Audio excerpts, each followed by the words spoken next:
रानी की जय, महारानी की जय, राधा रानी की जय, महारानी की जय, राधा रानी की जय, महारानी की जय, जय बरसाने वाले की जय जय जय, बोल गए रानी की जय जय जय। जय কবে দেখা হবে?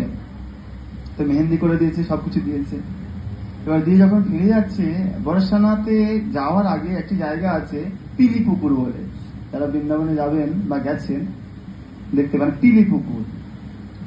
ওই এবার যখন যাবে সব সখীরা জিজ্ঞাসা করবে যে কৃষ্ণের কথা বা কৃষ্ণের বাড়ির কথা, স্বাভাবিক এতদিন কিভাবে কাটালে, কিরকম সময় কাটলো কৃষ্ণের সঙ্গে। তো তখন ওটাকে লজ্জাকে নিবারণ করার জন্য ওই পিলি পুকুরে সবাই হাত ধুয়ে নিয়েছে পুরো, তাতে আমার সখীরা কেউ বুঝতে না পারে। তো ওই জন্য তখন থেকে তারপরে নাম হয়েছে পিলি পুকুর, যেহেতু ওটা হলুদ হয়ে গেছে পুরো পুকুরটা। রাখি তাহলে আমাদের আর কোনো কষ্ট হবে না, কোনো কিছু অসুবিধা হবে না, আমরা সবসময় ভালো থাকতে পারবো।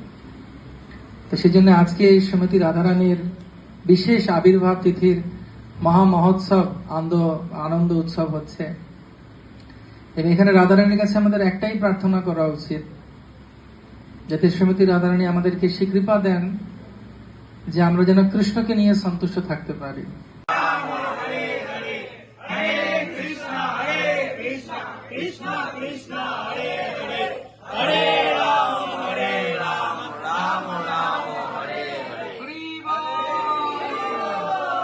श्रीमती राधा रानी जन्म महोत्सव की, राधाष्टमी महा महोत्सव की। रामो रामो